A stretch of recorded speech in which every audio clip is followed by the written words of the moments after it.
10장 8절까지의 말씀입니다. 사무엘상 9장 25절로 10장 8절까지의 말씀을 다 같이 봉독하시겠습니다. 그들이 산당에서 내려 성읍에 들어가서는 사무엘이 사울과 함께 지붕에서 담화하고 그들이 일찍이 일어날새 동틀 때쯤이라 사무엘이 지붕에서 사울을 불러 이르되 일어나라 내가 너를 보내리라 하매 사울이 일어나고 그 두 사람 사울과 사무엘이 함께 밖으로 나가서 성읍 끝에 이르매 사무엘이 사울에게 이르되 사원에게 우리를 앞서게 하라 하니라. 사원이 앞서가므로 또 이르되 너는 이제 잠깐 서 있으라 내가 하나님의 말씀을 내게 들려주리라 하더라. 이에 사무엘이 기름병을 가져다가 사울의 머리에 붓고 입 맞추며 이르되 여호와께서 내게 기름을 부으사 그의 기업의 지도자로 삼지 아니하셨느냐.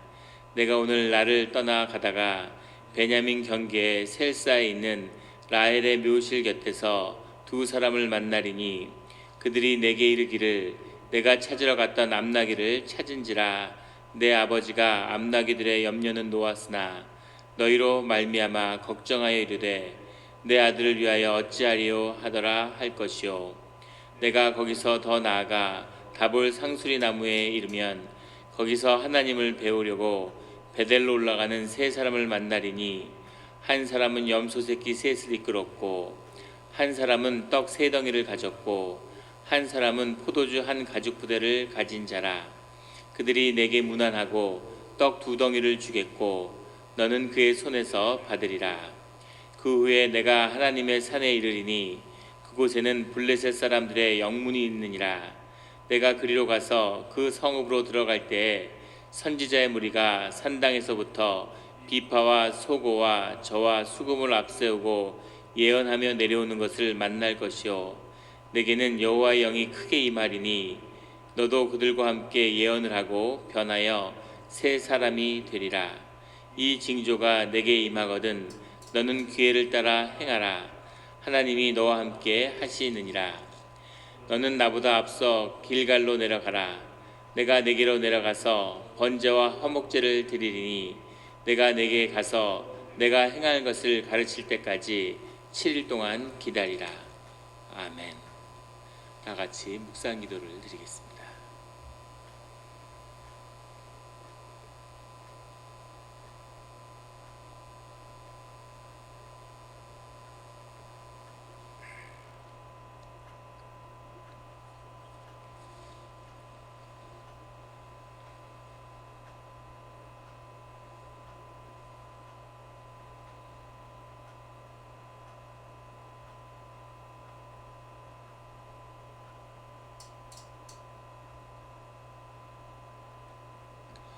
하나님 아버지 감사합니다.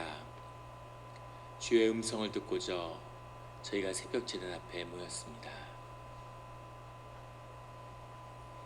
우리 마음의 기도와 우리 마음의 묵상이 주님께 연락되기를 원합니다. 감사드리며 예수 그리스도 이름으로 기도드렸습니다. 아멘.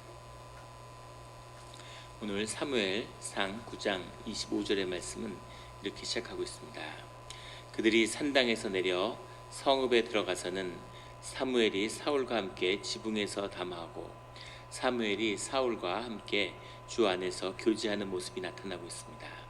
지붕에서 담화한다는 것은 그 당시에 이 소아시아 지방의 집들이 더운 날씨죠.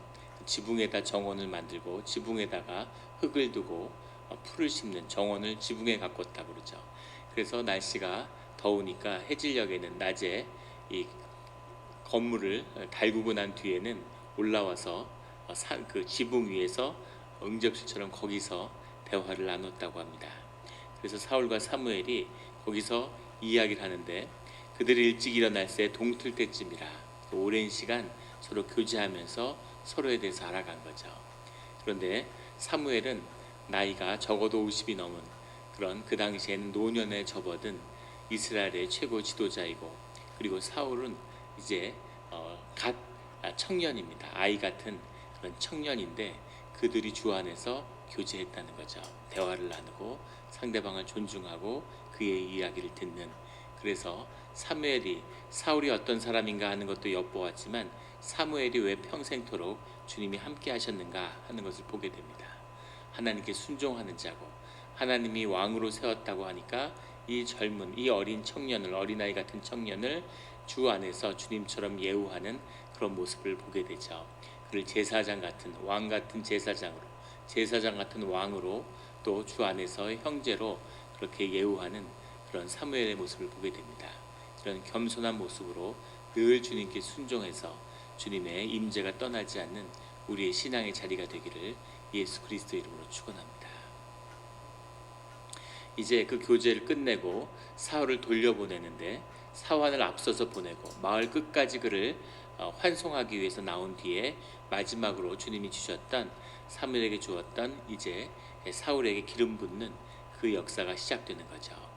10장 1절에 보면 이에 사무엘이 기름병을 가져다가 사울의 머리에 붓고 입맞추며 이르되 여호와께서 내게 기름을 부으사 그의 기업에 지도자로 삼지 아니하셨느냐. 반문은 더 강한 강조죠.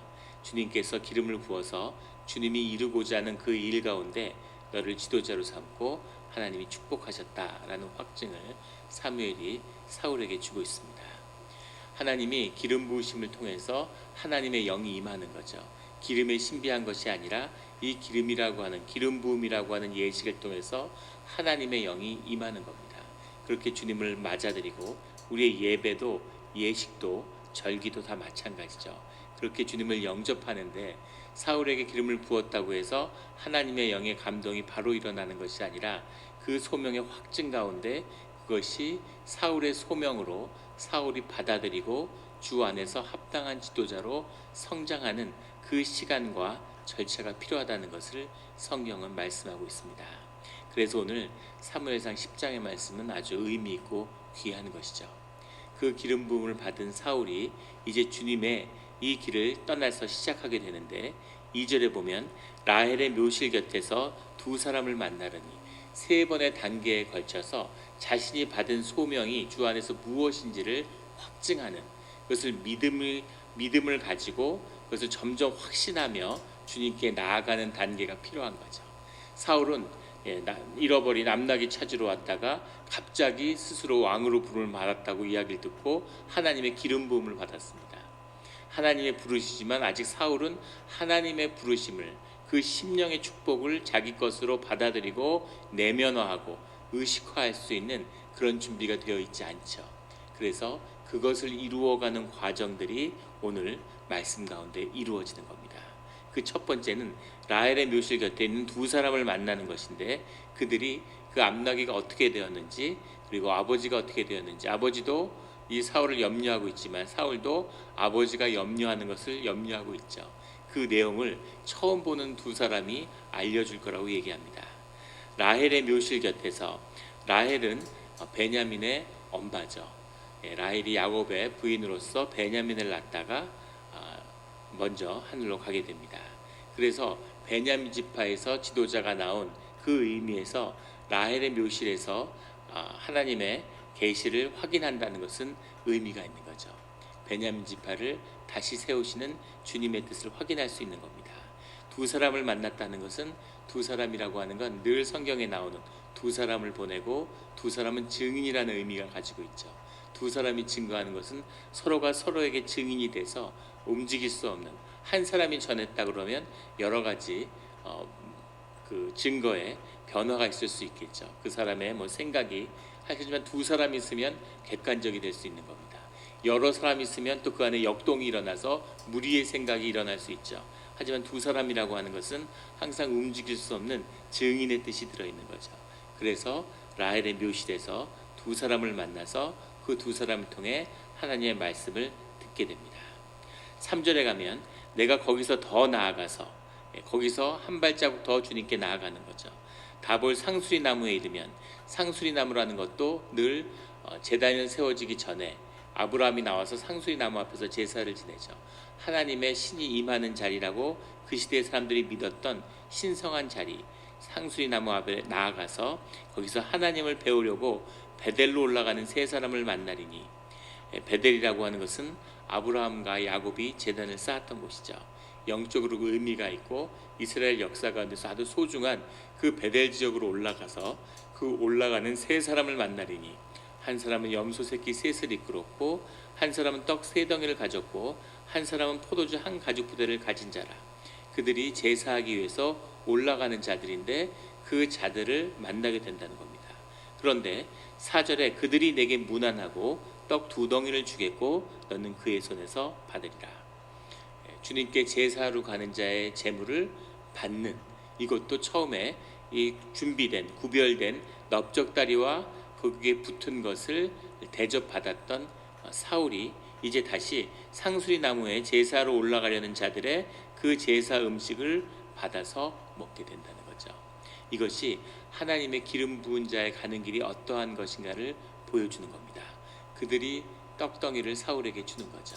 이것은 오늘 하나님의 기름 부음 받은 주의 자녀로 살아가는 사울의 삶이지만 동시에 우리의 삶, 왕과 같은 제사장으로 부름받은 우리의 삶의 원형입니다.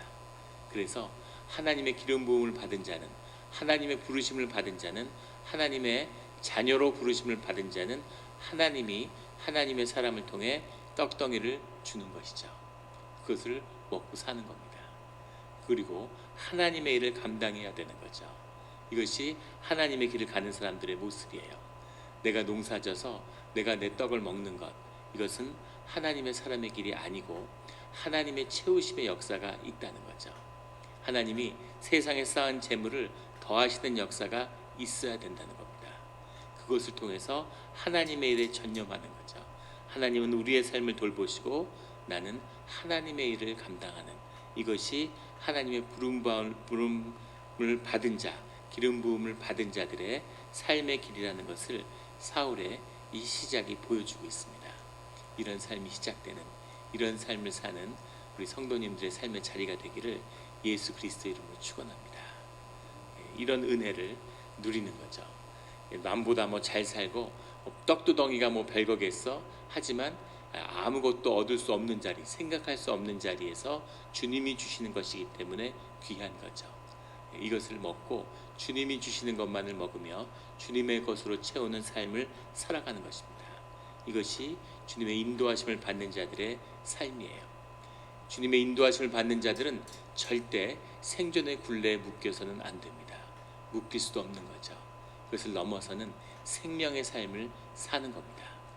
우리 지난주에 나눴던 남강 이승훈 선생의 삶, 자신이 큰 사업을 일궜는데 아무리 큰 사업을 일구고 이제 됐구나 싶은 순간에 한순간에 모든 걸 날려버리는 거죠. 전쟁이 나서 모든 걸 태워버리는, 끝났구나 싶었지만 거기서 주님을 영접하고 주님이 인도하시는 더 빛나는 길을 사는 겁니다. 조선시대에 천민으로, 무학으로, 글도 배우지 못하고 정말 바닥 중에 바닥에 살았던, 요즘 이 개명한 시대에도 무슨 사회에서 계층의 사다를 타고 올라간다는 건 쉬운 일이 아니죠. 오늘날 세계에서 1위부터 26위까지의 부자의 재산을 합치면 뒤에서 1위부터 38억 명의 재산을 합친 것보다 많다고 그래요. 자산이 자산을 버는, 인간은 아무 가치가 없는 그런 세상을 살고 있습니다. 조선시대에 어떻겠습니까? 그 시대에 태어난 남강 선생 같은 사람이 교육자로서, 자신은 무학자지만 나라를 세우는 수많은 동량을 키워내는 교육자로 부름부함을 받고 그 모든 것이 주 안에서 채워지는, 내가 재산을 벌고 사업을 하지 않아도 옛날엔 내가 벌어야 되는 줄 알았는데 주님이 채우시는 역사가 일어나는 그 일들이 일어나야 되는 거죠. 그런 소명이 우리 가운데, 우리 교회 가운데 시작되기를 주의 이름으로 축원합니다. 4절에 그들이 무난하고 딱 두 덩이를 받은 다음에 5절에 그 후에 내가 하나님의 산에 이르리니, 하나님의 산이라고 하는 것은 기브아 트아 엘로힘이라고 하는 말인데 엘로힘의 기브아라는 말이죠. 기브아 산을 의미하는 겁니다. 그런데 왜 기브아의 산을 하나님의 산이라고 사람들이 불렀을까? 무슨 기브아에 산당이 있기 때문이겠죠. 기브아 산에 있는 그 산당에 이르니까 그곳에 블레셋 사람들의 영문이 있느니라. 영문이라는 게 네치브라고 하는 말인데 여러 논란이 많습니다.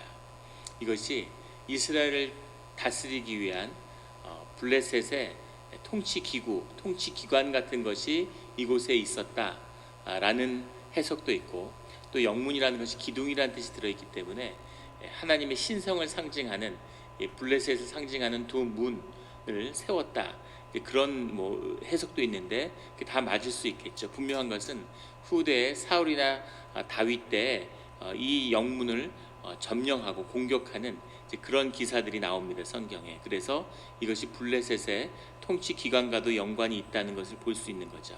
그런데 그리로 올라가서 그 성으로 들어갈 때 선지자의 무리가 산당에서, 그 기브아의 산당에서부터 비파와 소고와 저와 수금을 앞세워 예언하며 내려오는 것을 만날 것이요, 선지자의 무리를 만나는데 그때 6절에 내게는 여호와 영이 크게 임하리니 너도 그와 함께 예언을 하고 변하여 새 사람이 되리라. 새 사람이 된다. 하나님의 영이 크게 임해서 이미 기름 부음을 통해서 하나님의 영을 받았는데 그 영이 크게 임한다는 것은 그 성령이 충만하여진다는 얘기죠. 능력의 영이 내 안에서 주님이 내재하고 그 영이 내 인격을 변화시키고 내 안에 평강과 기쁨과 온유함을 주시는 그 주님의 내재함이 있는데, 그 위에 하나님의 영이 크게 임해서 능력이고 기름 부음이며 하나님의 일을 감당하게 할 수 있는 성령 충만의 영이 부어진다는 겁니다. 그 영이 부어지는데 그렇게 되면 그들과 함께 예언을 하고 변하여 새 사람이 되리라. 새 사람이 된다는 것은 하나님께 새 영을 받았다는 얘기죠. 새로운 생명을 받았다는 겁니다. 우리가 창세기에서 나누었지만 창세기에서 주님이 하나님의 그 영을 부어줌으로 인간이 생명을 얻었죠. 그런데 그 영을 부음을 받지 못한 동물들도 모두 살아있고 돌아다닙니다. 그래서 거기서 말하는 생명과 주님이 주신 생명이라는 것은 다른 거죠. 주님이 주신 생명은 우리의 영입니다. 주님의 말씀을 거역하고 선악과를 먹었을 때 우리가 죽었죠. 우리는 살아있지만 짐승같이 되어서 우리의 영은 죽은 거죠. 그래서 주님의 영을 받아야 되는 겁니다. 예수 그리스도의 십자가의 죽음으로 주님의 영을 우리에게 부어주셨죠. 그래서 우리가 새 생명을 받은 것입니다. 그 새 생명이 우리의 속사람이고 우리의 생명이고 우리의 본질이에요. 다만 우리가 그것을 살지 못하고 누리지 못하고 만나지 못하는 것뿐이라는 거죠. 그래서 주의 이름으로, 십자가의 이름으로 예배 가운데 우리의 심령이 열리고 우리가 기도하는 자리에 있으면 우리가 새 생명이 우리 안에서 살아나는 거죠. 여기서 사울은 주님께 새 생명을 받음으로, 새 영을 받음으로 새 사람이 된 것입니다. 주 안에서 늘 새로워지는 이 생명이 일어나서 생명을 한번 사는 그런 우리의 교회와 우리 모두가 되기를 예수 그리스도의 이름으로 축원합니다. 이 일이 일어나야 되는 거죠. 이것이 없으면 짐승같이 사는 겁니다. 세상에 무엇을 가졌던, 세상에 어떤 옷을 걸쳤던 역시 그 본질은 짐승과 다를 게 없는 거죠. 새 영을 받고 영이 새로워져서 새 사람이 되는 그런 역사가 우리 가운데 일어나야 할 줄로 믿습니다. 7절에 이 징조가 내게 임하거든 너는 기회를 따라 행하라. 하나님이 너와 함께 하시느니라. 그때가 되면 하나님의 일, 이 사무엘이 주님의 감동받아서 하나님의 말씀을 전하니까 하나님이 그 모든 것을 예비하고 모든 것을 이루어 가신다는 것을 다 보고 아는 거죠. 이것이 영의 역사고 이것이 하나님의 역사라는 것을, 이 하나님이, 이 크신 하나님이 왜 베냐민을 이 블레셋을 다루지 않으셨을까? 블레셋도 하나님의 능력 가운데 있는 겁니다. 세상의 악을 하나님이 다루실 수 있지만 하나님이 허용하고 그것을 통해 이루시는 역사가 있는 거죠. 그것을 보는 자들은 세상을 완전히 다르게 보는 거죠. 하나님의 섭리 가운데서 하나님을 믿고 하나님이 이루어 가시는 일을 보는 겁니다. 급할 것도 없고 억울할 것도 없고 화날 일도 없는 거죠. 사무엘이 하나님이 이루어 가시는 그 평화와 온유 가운데 주님이 주님의 뜻으로 이루어 가는 일을 보는 겁니다. 그 새 사람이 임하면 그러면 너는 기회를 따라 행하라. 그때는 너의 마음과 너에게 주어지는 환경에 따라서 네가 행하는 대로 하나님이 너와 함께해서 이루실 거라는 거죠. 그리고 8절에 너는 나보다 앞서 길갈로 내려가라. 내가 네게로 내려가서 번제와 화목제를 드리리니. 이미 제사를 지내고 하나님의 기름 부으심을 받고 제사하는 자리 가운데 3번을 더 나아갔죠. 그리고 하나님의 영이 감동되면 그 모습에서 거기서 다시 한번 번제와 화목제를 드린다는 겁니다. 이것이 공적 예배의 원형인 거죠. 기름 부은 자로서 새 사람으로서 하나님 앞에 연합해서 사무엘이 나와서 그때 만난 사울과 함께 다시 주님 앞에 화목제와 번제를 드리겠다는 겁니다. 주님과 교제하는 일이 그때 시작될 것이다 라고 말씀하고 있는 거죠. 이것이 오늘 우리가 드리는 예배의 원형입니다. 이 예배가 드려져야 되는 거죠. 이런 모습으로 새 사람의 새 영이 살아나서 주님 앞에 예배를 드려야 되는 겁니다. 그러면 하나님이 이루시는, 하나님의 사람을 통해 이루시는 공적인 역사가 시작되는 거죠. 항상 성경이 말씀하는 어떻게 새로움이 시작되는지, 어떻게 세상을 바꾸어 갈 수 있는지, 세상을 바꾸겠다고, 세상을 아주 좋은 정의가 강물처럼 흐르는 세상을 만들겠다고 하면 할수록 세상이 더 악해지는 그 신묘한 일들을 우리가 수도 없이 세상에서 보죠. 정의에 사로잡혀서, 정의감에 사로잡혀서 정의의 화신이 돼서 세상을 바꾸겠다고 하는데 결국은 세상을 최악으로 만드는 그런 일들을 우리가 수도 없이 보아왔습니다. 그리고 앞으로도 늘 그런 일이 세상에 있겠죠.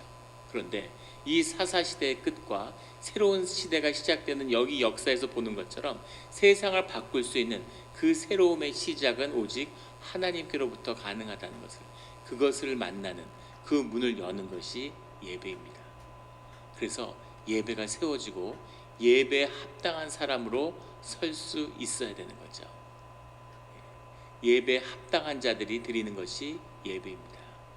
그 예배가 드려질 때까지 그 예배를 한 번 드리는 것으로 세상이 바뀌는 거죠. 그런 역사를 우리가 살아서 보게 되기를 예수 그리스도의 이름으로 간절히 축원합니다. 아멘.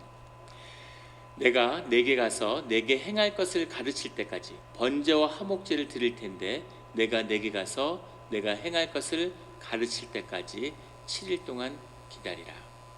이것이 사울에게 주어진 가장 큰 하나님과 함께하며 하나님의 인도하심을 받는 그 비밀의 키가 뭐냐면 기다리는 데 있는 겁니다.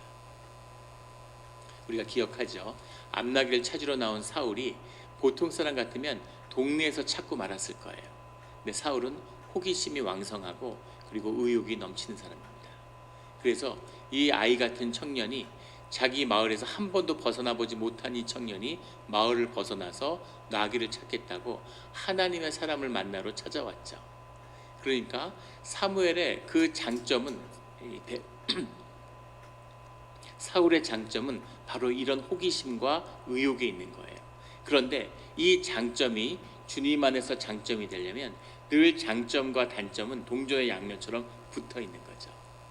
나의 가장 약점이 주님 안에서 장점으로 부르심을 받은 겁니다. 그리고 나의 큰 장점이 주님 안에서 큰 단점이 될 수 있는 거죠. 그래서 주님과 내 원형이, 내 삶의 모습이 만나야 되는데 그 만나는 화목제와 번제의 자리에서 사무엘과 함께 해야 되는 거죠. 제단 앞에 두 감람나무를 세우는 주님의 뜻처럼 주님의 뜻을 받들고 주님을 섬기는 그 뜻과 주님의 뜻을 받들어서 세상을 다스리는 그 왕의 역할, 왕과 제사장이 연합을 이루어야 되는데 그 연합을 이루는 뜻의 중심에는 사울이 아직 이제 소년으로 왕의 일이 시작되기 전이었는데 그때 받은 가장 중요한 소명과 그 삶의 키가 뭐냐면 7일 동안 기다리는 거죠. 7일이라는 것은 하나님의 때입니다. 하나님의 시간, 딱 세븐데이가 아니라 하나님의 때, 이 7일이라고 하는 하나님이 충분히 기다리라고 할 때까지 기다려야 되는 거죠. 기다려야 되는 겁니다. 주님의 뜻이 임할 때까지, 주님의 명령을 할 때까지 기다려야 돼요. 소대장이 있는데 소대 병력을 이끌고 있는데 명령이 임하지 않았는데 진지를 이탈했다. 그러면 사형이죠. 어떤 공로를 세웠던 그것은 사형입니다. 전쟁에서. 그것처럼 가장 중요한 건 멈추라 그러면 멈추고 나가라 그러면 나가야 되는 거죠. 거죠. 이스라엘이 광야에서 항상 멈추고 가는 것을 훈련받은 것처럼 사울의 일생에서도 가장 소중한 하나님의 명을 받는 것은 기다리는 겁니다. 우리가 이 말씀을 보면 가슴이 아픈 건 사울의 이 매력이 넘치고 이 좋은 품성을 가졌고 좋은 장점이 수도 없이 많고 타고난 리더였던, 타고난 왕 같은 자질을 가졌던 이 사울이 결국 주님께 버림을 받고 무너진 이유가 나중에 기다릴 때 기다리지 못하는 거죠. 기다려서 예배를 드리라고 그러는데 자기 마음대로 예배를 드리는 거죠. 자기 마음대로 예배를 드리는 것은 죄악이고 삶이 무너지는 첩경입니다. 어떠한 실수를 저질러도 되는데 절대 예배의 자리를 넘어가면 안 되는 거죠. 주님이 그으시는 선이 잘 지켜져야 되는 겁니다. 의욕이 넘치고 내가 하나님 일을 하는데, 하나님을 더 열심히 하고 싶은데, 하나님을 더 섬기고 싶은데 라고 해서 하나님과의 관계가 무너지고 자기의 삶이 무너지는 겁니다. 이 7일 동안 기다리라, 이 처음 받은 이 명령을 끝까지 사울이 붙들었더라면 사울의 가족과 사울의 운명과 이스라엘의 운명은 또 달라졌겠죠. 이 7일 동안 기다리는, 늘 주님을 믿고 주님만을 신뢰하며 주님께 순종하는 우리의 길이 되기를 예수 그리스도의 이름으로 축원합니다. 기도드리겠습니다.